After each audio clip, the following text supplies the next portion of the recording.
Convido a todos a abrirem suas Bíblias em Apocalipse, capítulo 2. Apocalipse 2, de 1 a 7. Ao anjo da igreja em Éfeso, escreva: Estas coisas diz aquele que conserva na mão direita as 7 estrelas e que anda no meio dos 7 candelabros de ouro.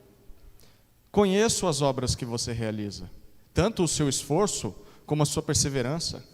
Sei que você não pode suportar os maus e que pôs à prova os que se declaram apóstolos e não são, e descobriu que são mentirosos. Você tem perseverança e suportou provas por causa do meu nome sem esmorecer. Tenho, porém, contra ti o seguinte: você abandonou o seu primeiro amor. Lembre-se, pois, de onde você caiu. Arrependa-se e volte à prática das primeiras obras. Se você não se arrepender, virei até você e tirarei o seu candelabro do lugar dele. Mas você tem a seu favor o fato de que odeia as obras dos nicolaítas, as quais eu também odeio. Quem tem ouvidos, ouça o que o Espírito diz às igrejas. Ao vencedor, darei o direito de se alimentar da árvore da vida, que se encontra no paraíso de Deus. Amém. Vamos orar.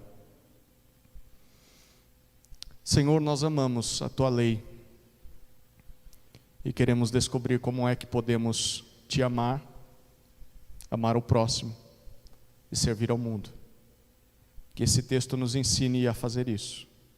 É a nossa oração, no nome de Jesus. Amém. O povo de Deus, ama o próximo, serve ao mundo. Nós temos repetido isso já há 3 meses. Já deu para decorar, né? Estamos na reta final dessa série de mensagens. Hoje nós vamos descobrir, a partir desse texto, que o povo de Deus, antes de mais nada, antes de qualquer coisa, ama em todas as coisas que faz. O povo de Deus, antes de mais nada, ama em todas as coisas que faz. Em Apocalipse, o apóstolo João, no final do século I, depois que muitos já haviam sido mortos por causa da sua fé, depois que Nero, o imperador, já havia mandado matar o apóstolo Paulo, depois que igrejas começaram a ser perseguidas, João sobreviveu a tudo isso e foi preso de uma maneira diferente. Foi exilado a uma ilha para que parasse de pregar. A ilha chamada Patmos, uma espécie de prisão. E ali naquela ilha, o apóstolo João tem uma visão. E a visão que ele recebe é o que ele escreve em Apocalipse. E quem dá essa visão a ele, quem a explica, é o Senhor Jesus. Então, de todas as cartas que temos do Novo Testamento, se tem uma que foi escrita diretamente por Jesus, é a carta de Apocalipse. E no contexto, eu quero que você acompanhe comigo, a partir do versículo 9 do capítulo 1, a descrição do início dessa visão. Capítulo 1, a partir do versículo 9.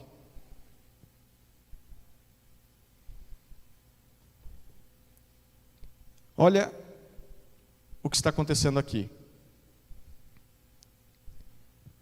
Eu, João, irmão e companheiro de vocês na tribulação, no reino e na perseverança em Jesus, estava na ilha chamada Patmos por causa da palavra de Deus e do testemunho de Jesus.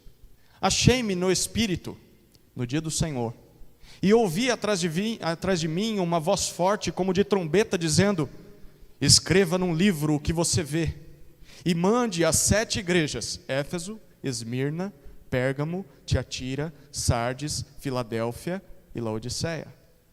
Voltei-me para ver quem falava comigo, e ao me voltar, vi 7 candelabros de ouro, e no meio dos candelabros, semelhante a um filho de homem, com vestes talares e cingido à altura do peito com um cinto de ouro.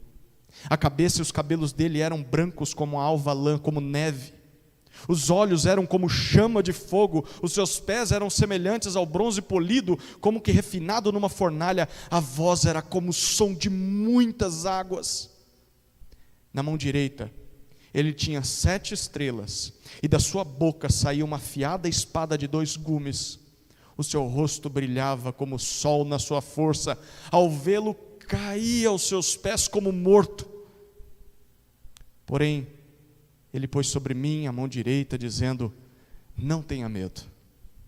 Eu sou o primeiro e o último, e aquele que vive. Estive morto, mas eis que estou vivo para todo sempre, e tenho as chaves da morte e do inferno.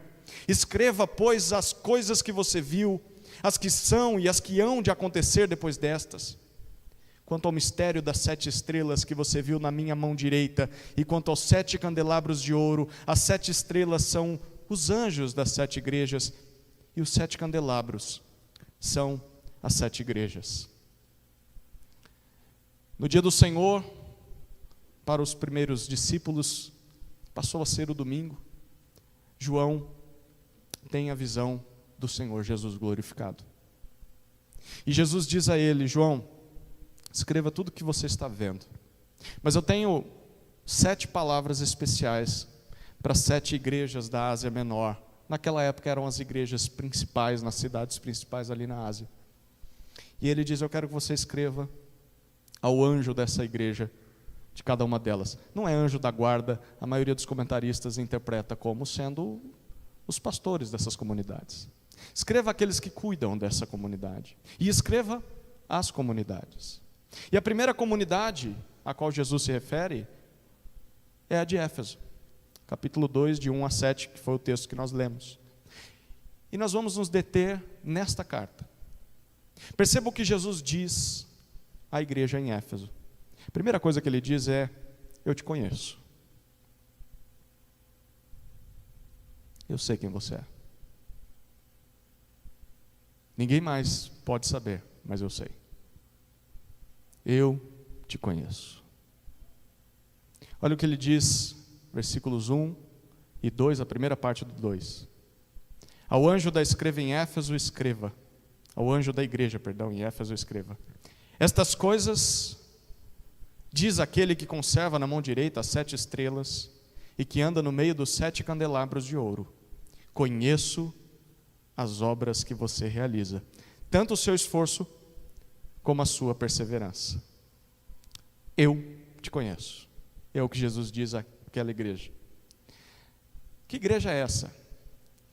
A igreja de Éfeso, você descobre o seu início lá no livro de Atos. Quem foi o plantador, o pregador daquela igreja no seu início foi o apóstolo Paulo, numa daquelas suas viagens missionárias. E eu gostaria que você voltasse comigo um pouquinho para o livro de Atos e percebesse como aquela igreja começou, porque eles começaram bem, começaram muito bem. Atos capítulo 19, a partir do versículo 8, nós já voltaremos aí para Apocalipse. Atos 19, 8.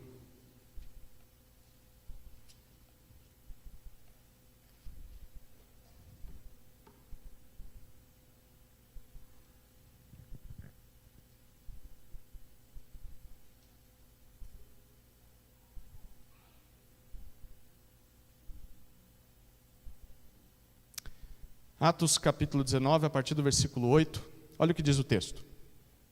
Durante 3 meses, aqui em Éfeso, Paulo frequentou a sinagoga, onde falava ousadamente, discutindo e persuadindo a respeito do reino de Deus. Mas como alguns deles se mostravam teimosos e descrentes, falando mal do caminho diante da multidão, Paulo se afastou deles, e levando consigo os discípulos, passou a falar diariamente na escola de Tirano. Paulo fez isso durante 2 anos, de modo que todos os habitantes da província da Ásia ouviram a palavra do Senhor, tanto judeus como gregos. Deus, pelas mãos de Paulo, fazia milagres extraordinários, a ponto de levarem aos enfermos lenços e aventais do seu uso pessoal, diante dos quais as enfermidades fugiam das suas vítimas e os espíritos malignos se retiravam. Agora olha um pouquinho mais para frente, a partir do versículo 18. Muitos dos que creram vieram confessando e denunciando publicamente as suas próprias obras. Também muitos dos que haviam praticado magia, reunindo os seus livros, os queimaram diante de todos. Calculado o valor dos livros, verificaram que chegava a 50.000 denários. Assim, a palavra do Senhor crescia e prevalecia poderosamente. Perceba como a igreja em Éfeso começa. Eles começaram muito bem, a tal ponto de que é só aqui que a gente lê esse tipo de coisa acontecendo com o apóstolo Paulo. Objetos pessoais dele, as pessoas encostavam nesses objetos, elas eram curadas. Tamanho era o poder do Espírito naquela comunidade. E a igreja começou de maneira tão poderosa, que aquelas pessoas que trabalhavam com magia negra e qualquer outro tipo de magia, eles se converteram verdadeiramente. E a mostra de que fizeram isso foi abrir mão de todo o recurso que eles conquistaram por anos, aquele material que servia para o trabalho, e eles queimaram em praça pública dizendo: nós não acreditamos mais nisso, nós agora somos discípulos de Jesus. Imagina o impacto que isso causa numa comunidade. Pessoas dizendo: eu vivi errado até agora, e a partir de agora conheci a verdade, e abandono todo aquele tipo de viver errado que eu vivia. Aquela igreja começou muito bem. E eu quero que você pense sobre o nascedouro dessa comunidade, dessa igreja. Imagine se Jesus dizendo para nós: eu conheço vocês, e eu sei que vocês começaram muito bem. Naturalmente eu não estava aqui desde o início, mas ouço histórias, e acompanhei muitas coisas aqui nessa comunidade. Talvez vai passar um flashback na sua cabeça agora. Essa comunidade começou com o evangelismo do bairro. Começou com reuniões nas casas. Depois com um salãozinho que foi se expandindo e houve a construção de toda essa dependência que temos. Essa comunidade teve um trabalho muito forte com crianças, a antiga UANSE. Muitos passaram por aqui e alguns ficaram por causa do trabalho com crianças. Famílias foram alcançadas por causa do trabalho com crianças. Eu lembro de várias vezes na semana em que eu vinha a esse salão jogar bola. Não tinha nenhum interesse em Jesus, mas tinha interesse na bola. E ali, um tal de Honest, Williams, falavam de Jesus, se esforçavam. E era maravilhoso, e vários aqui participaram disso. Quantas pessoas no bairro não se lembram do futebol que tinha na Pibai? Não só isso, mas essa igreja contribui muito com missões. Se esforçava, tirava de onde não tinha, para socorrer missionários. Houve uma época, não é da minha época, mas houve uma época em que essa comunidade levantou recursos para comprar uma Kombi. Uma Kombi para enviar para um missionário, para os ribeirinhos. Não só isso, essa comunidade plantou uma igreja, enquanto ainda era uma congregação. Então você tem uma igreja que é filha, gerando uma outra filha, sendo congregação ainda, não sendo independente. Diante de todos os percalços, saindo daqui e indo lá para o bairro do Vitória Régia, investindo nas pessoas do Vitória Régia, e hoje há uma comunidade lá, a ponto de membros dessa comunidade abrirem mão de seus lares, alguns do emprego, para irem para lá e mudarem de bairro. Por quê? Por causa da plantação de igreja, por causa do reino. Essa comunidade teve formação pastoral. Nós tivemos, por meio de trabalho com crianças, a conversão de um jovem, de um pré-adolescente, adolescente na época, que começou a amar a Deus e começou a buscar a Deus e começou a se dedicar às coisas de Deus. E esse jovem foi para o seminário e hoje é o pastor da igreja no Vitória Régia. O Adilson, o pastor Adilson, nasceu aqui, surgiu daqui.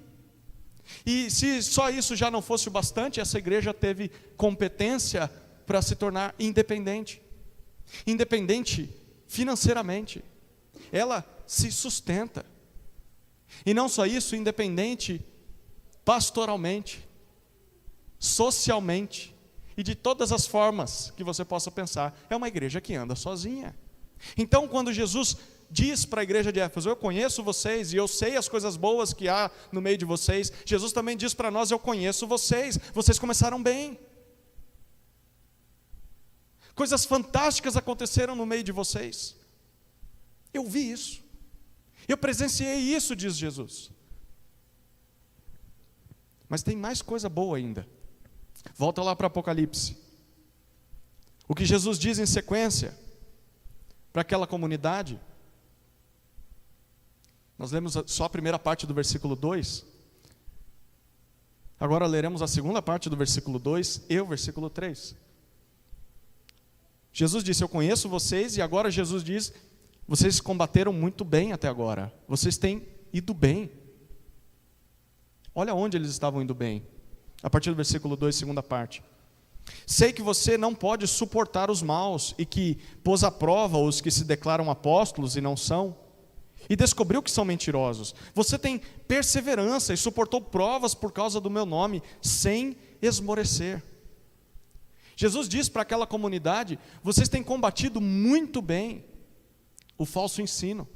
Vocês conseguem perceber quando é um herege falando, quando é uma doutrina esquisita e vocês rejeitam essa doutrina. E não só isso, vocês conseguiram sofrer muito bem por causa do Evangelho. Vocês suportam aflições, suportam perseguições.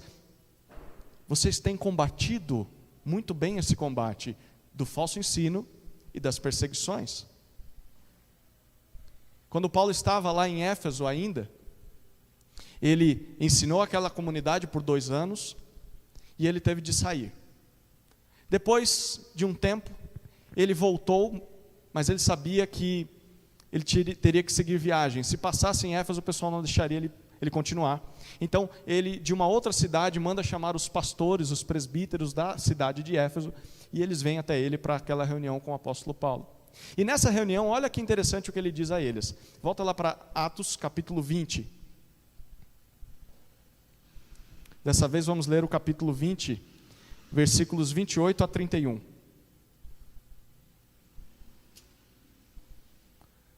Atos 20, 28 a 31.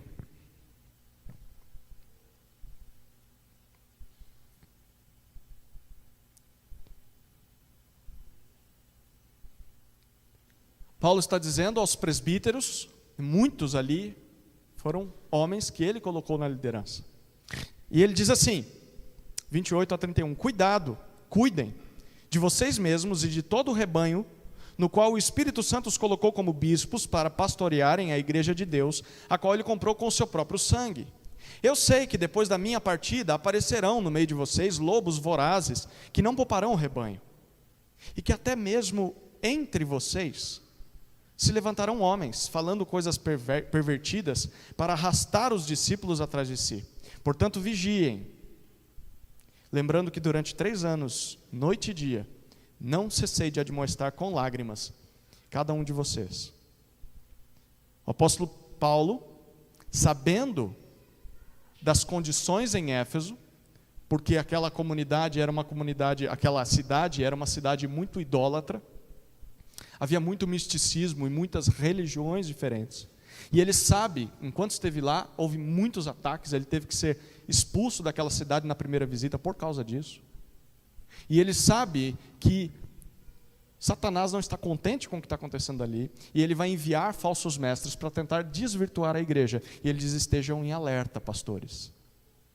Mas ele diz, não estejam em alerta apenas com os lá de fora, estejam em alerta quanto a vocês mesmos. Porque, olha, imagina Paulo dizendo isso, dentre vocês mesmos vão surgir alguns que vão tentar ter uma igreja para si mesmos, que vão tentar ser senhor da igreja, tirando Jesus desse trono e arrastando discípulos para si. Então estejam atentos, porque haverá falso ensino e haverão falsos mestres.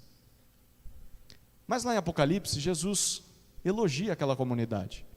Décadas depois de Paulo se reunir com os presbíteros, parece que a igreja suportou bem. a pressão. Jesus diz para eles: vocês têm combatido bem até agora. Vocês não suportam os hereges e vocês aguentaram as perseguições. Imagine-se Jesus dizendo isso para nós. Vocês têm combatido bem até agora. Vocês sempre tiveram pastores sérios, pastores bíblicos. Não faltou boa doutrina para essa comunidade, desde o seu início. Vocês nunca tiveram divisões. Eu não sei qual nível de conhecimento que você tem de igrejas ao redor desse país. Mas se você conversar com pessoas de fora de Atibaia, porque Atibaia parece uma bolha evangélica, a maioria das igrejas nas cidades por onde vamos são igrejas que sofreram com divisões. Já foi em alguma cidade em que há a primeira igreja batista, segunda igreja batista, terceira igreja batista, quarta igreja batista? Já foi? Por quê? Porque a primeira igreja batista começou, a primeira e a única.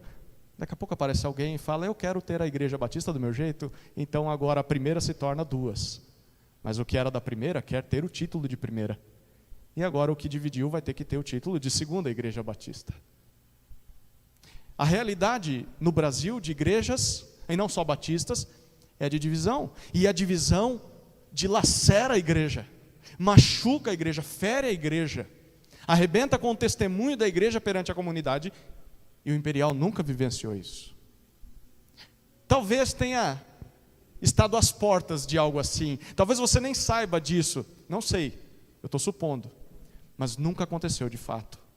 Nunca houve uma ruptura, nunca houve pessoas saindo, pegando o seu banquinho e dizendo: se você ficar aqui você está com o diabo, e eu estou indo com Jesus para o outro lado da rua abrir uma igreja lá.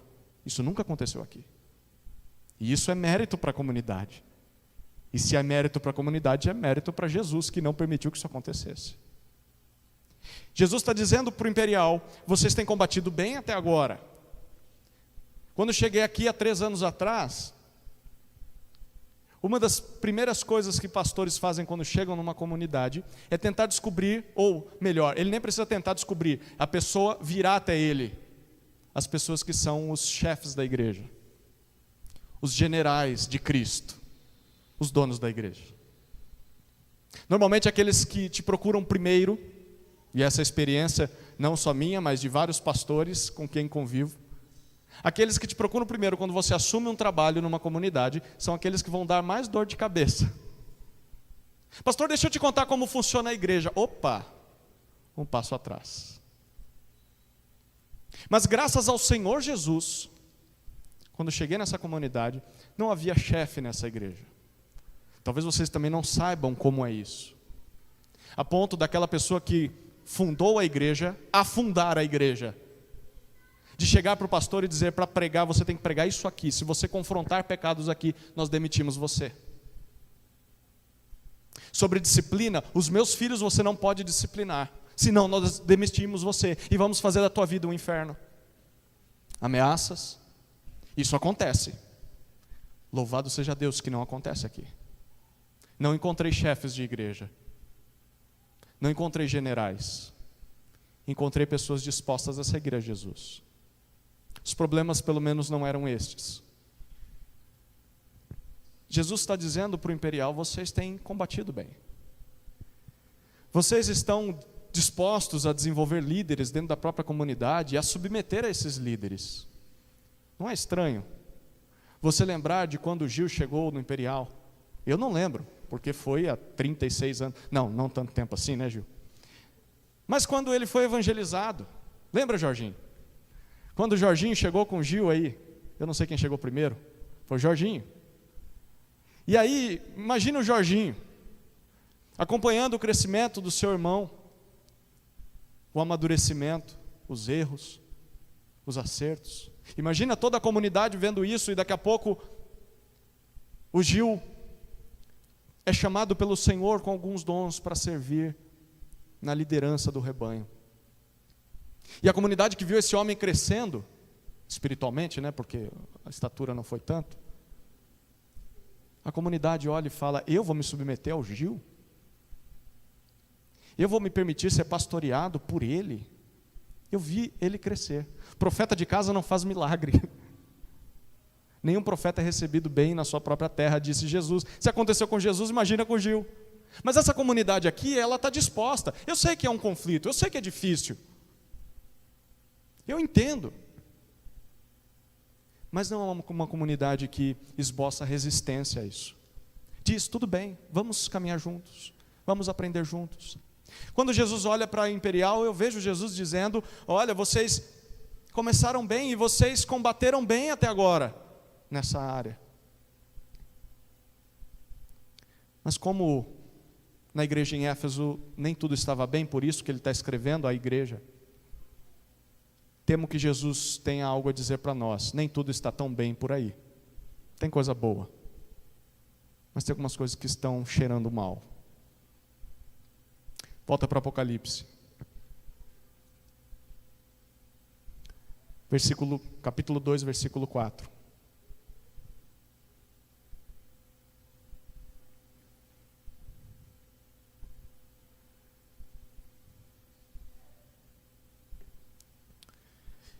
Tenho, porém, contra você o seguinte: você abandonou o seu primeiro amor. Você abandonou o seu primeiro amor. Jesus está dizendo para Éfeso: vocês deixaram algo para trás em todo esse percurso. Vocês abandonaram o amor. Muitas vezes esse trecho aqui é interpretado, porque à primeira vista parece que é isso, como aquela paixão que você tem quando se converte, sabe? Que você quer pregar até para poste se encontrar na rua. Como eu não vi isso antes? Como as pessoas não viram? As pessoas precisam conhecer de Jesus. Nós normalmente chamamos isso de primeiro amor. Essa é uma expressão que foi cunhada, foi criada pelo meio evangélico. Você não vê essa expressão na Escritura se referindo a alguém que acabou de conhecer a Jesus tendo primeiro amor. Porque a expressão que Jesus está usando aqui significa outra coisa. Da maneira com que o texto é escrito, foi a maneira com que João ouviu de Jesus e transmitiu através do texto. Ele usa uma palavrinha grega que significa próton, ou melhor, é a palavra próton. Ele diz: o próton é o primeiro, e depois ele fala sobre amor. Próton não significa um sentimento quente no coração que dá quando você conhece Jesus. Significa aquilo que vem antes de qualquer outra coisa. Vocês se esqueceram, vocês abandonaram o amor que vem antes de qualquer outra coisa. Não é aquele sentimento de paixão por Cristo quando se converteram. Vocês se esqueceram de tudo que vocês fazem, esqueceram de colocar amor na frente dessas coisas. O amor que vem antes, o amor que vem primeiro, é esse o primeiro amor. O que vocês devem fazer não é voltar para aquele tempo em que vocês faziam coisas impensadas para Jesus, quando vocês eram imaturos. Não, vocês amadureceram no ensino. O que eu quero de vocês é que agora, no amadurecimento, vocês coloquem amor na frente das coisas. Porque Paulo já dizia aos coríntios: o conhecimento dá soberba, mas é o amor que edifica. E muitas vezes o muito conhecimento leva à arrogância, ao orgulho e à estagnação, à esterilidade, falta de frutos. E o que Jesus está dizendo para aquela igreja é o seguinte: vocês abandonaram o amor que vem antes das coisas. Sabe por que é isso que Jesus está dizendo para essa igreja? Porque essa igreja foi avisada. Não uma, mas 2 vezes por Paulo. Depois de sair daquela comunidade, uns 2 anos depois, Paulo envia Timóteo para cuidar da igreja em Éfeso. E a primeira carta que Paulo escreve a Timóteo, olha que interessante o propósito de toda a carta. Capítulo 1, versículos 3 a 6. Deixa o dedo aí em Apocalipse. Vá para 1 Timóteo, capítulo 1, versículos 3 a 6. 3 a 5, perdão. 3 a 6, isso. 1 Timóteo 1, de 3 a 6. Olha o que Paulo diz: quando eu estava de viagem rumo à Macedônia, pedi que você ainda permanecesse em Éfeso para admoestar certas pessoas. Lembra que lá tinha falsos mestres? Então, deixei você aí para confrontar uma turma aí. A fim de que não ensinem outra doutrina, nem se ocupem com fábulas e genealogias sem fim. Essas coisas mais promovem discussões do que o serviço de Deus na fé. Aí olha o que ele diz no versículo 5. O objetivo desta admoestação, ou o objetivo desta carta que eu estou escrevendo, é o amor. O que eu quero despertar nessa comunidade é amor, Timóteo. É o amor que procede de um coração puro, de uma boa consciência, de uma fé sem hipocrisia. Algumas pessoas se desviaram dessas coisas e se perderam em discussões inúteis. Timóteo, tem gente dentro da igreja em Éfeso, lembra que eu avisei que surgiriam? Surgiram. Pessoas que perderam amor e por causa da falta do amor se perderam em discussões teológicas que não edificam a comunidade. Sabe, se gente fica discutindo se Adão tinha umbigo e tantas outras coisas assim, que o que isso muda na minha vida? Não há amor. E Timóteo, eu estou escrevendo para que você desperte isso nesse povo, ensine esse povo que o que eles precisam não é de mais conhecimento, o que eles precisam é de amor. Bom, o tempo passa e Paulo é obrigado a escrever uma carta para Éfeso, e ele escreve a carta aos Efésios. Olha lá, o capítulo 5 da carta de Paulo aos Efésios, um pouco para trás aí.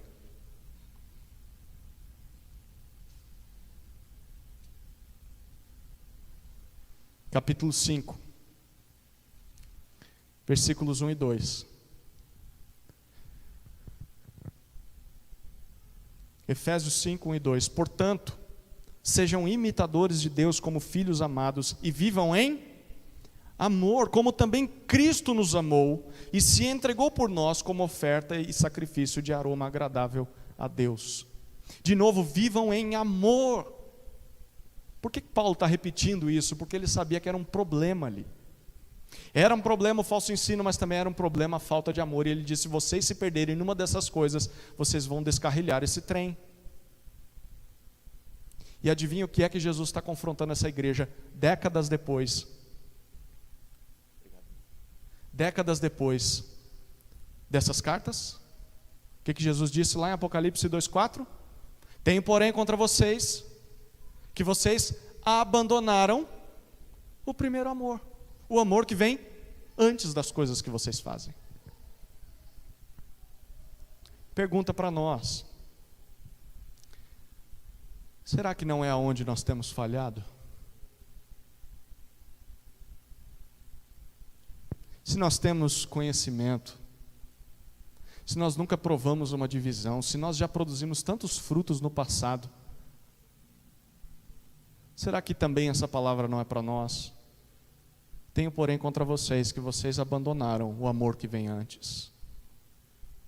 Vocês fazem as coisas de maneira mecânica, fazem as coisas por obrigação, fazem as coisas por medo, fazem as coisas por culpa, fazem as coisas simplesmente por reputação, fazem as coisas para agradar alguém, mas não fazem por amor. Será que Jesus diria isso para nós nessa noite? Falta o amor que vem antes de tudo. Amor a mim. E como o amor a Deus é expresso pela vida de santidade de vocês,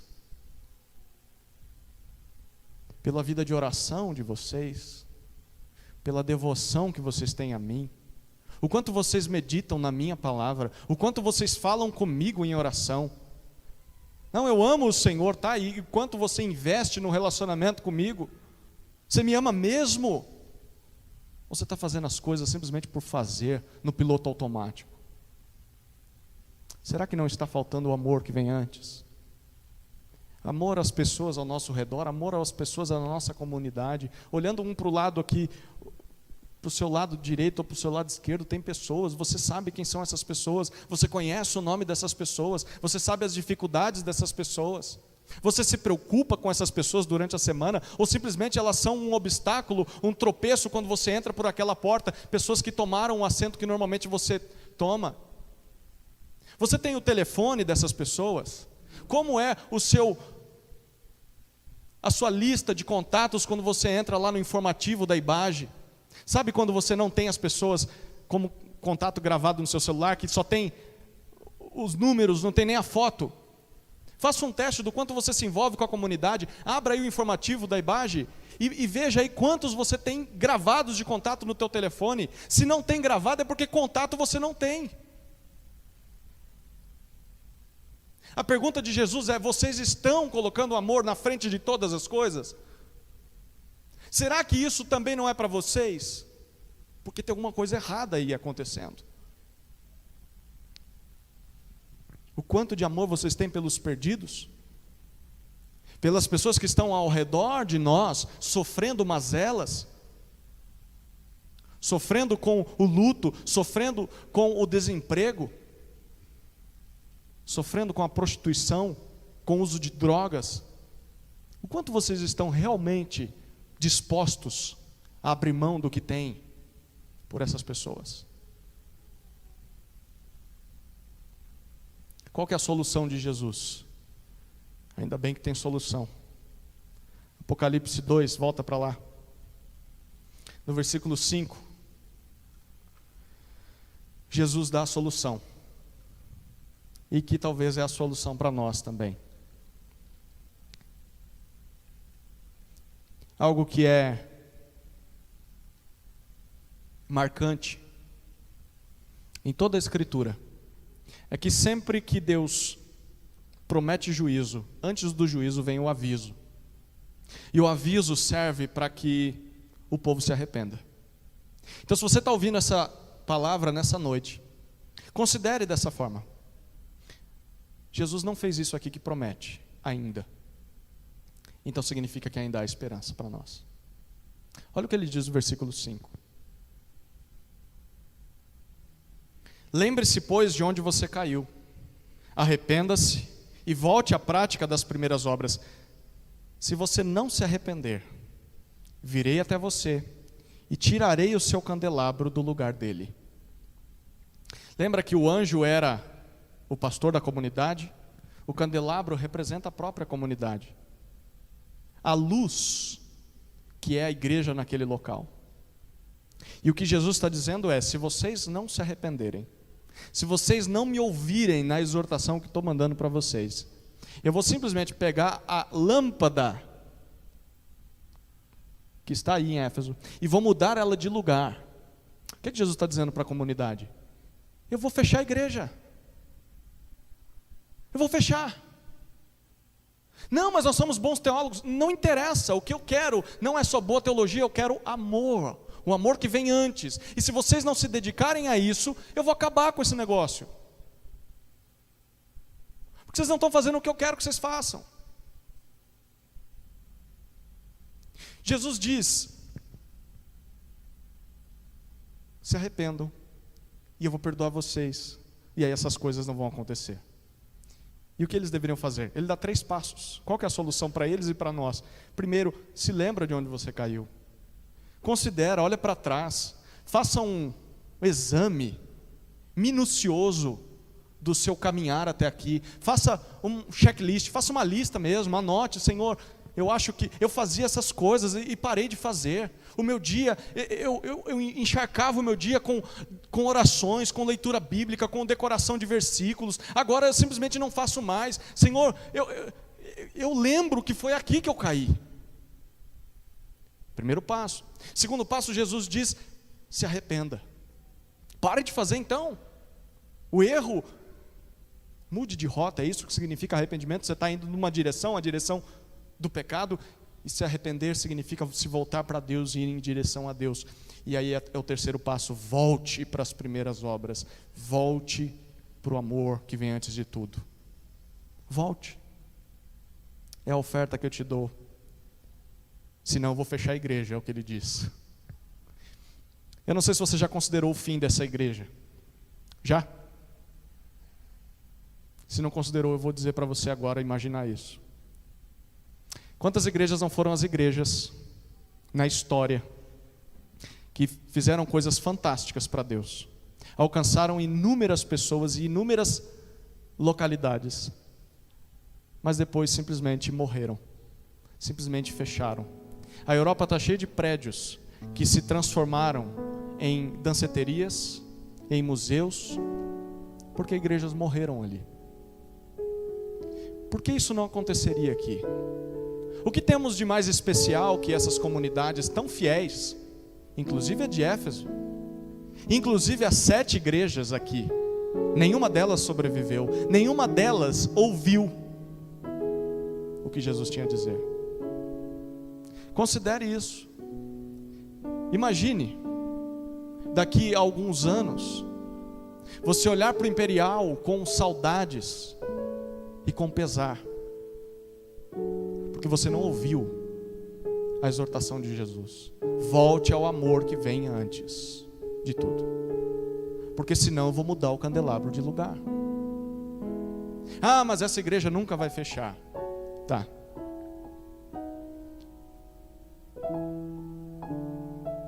Tem tantas igrejas que Jesus já fechou, mas insistem em ficar abertas. Tantas igrejas em que Jesus já disse: eu não estou nesse negócio, simplesmente não estou, a minha palavra não está aí, o meu espírito não tem liberdade de agir aí. Mas os homens teimam. Será que isso vai ter que acontecer com a gente?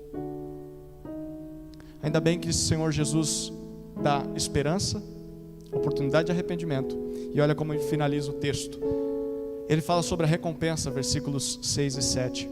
Mas você tem a seu favor o fato de que odeia as obras dos nicolaítas, as quais eu também odeio. Quem tem ouvidos, ouça o que o Espírito diz às igrejas. Ao vencedor darei o direito de se alimentar da árvore da vida que se encontra no paraíso de Deus. Jesus diz assim: vocês odeiam o que eu odeio, e isso é bom. Então amem do jeito que eu amo. Odeiem do jeito que eu odeio, mas amem do jeito que eu amo. Odeiem a heresia. Vocês fazem bem quando fazem isso, mas amem do jeito que eu amo. Porque se vocês fizerem isso, vocês vão ter vida celestial na minha presença. Eu vou abrir as portas do paraíso para todos vocês e dizer: venham benditos do Pai. Venham, porque aqui é de vocês. Queridos, vale mais um lugar, uma passagem, um voucher, uma porta aberta nesse reino celestial, do que ter essa porta fechada e ter uma placa de igreja permanecendo por gerações. Em nome de Jesus, essa igreja está aqui, e Jesus dizendo: eu não estou mais aí, eu já movi o candelabro de lugar, vocês não amaram. Vale mais amar, custe o que custar, do que ser repreendido pelo Senhor. Que o Senhor tenha misericórdia de nós, queridos. O povo de Deus, antes de mais nada, ama em todas as coisas que faz, porque o Senhor nos ama assim. Então Ele diz: vá e faça o mesmo. Amém? Vamos orar.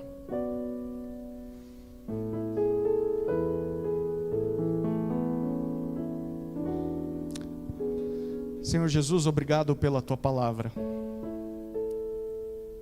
que muitas vezes é dura conosco, mas se faz necessária para que continuemos andando nos Teus caminhos. Obrigado porque o Senhor deixou registrada essa carta à igreja de Éfeso, e obrigado porque ela fala muito ao nosso coração.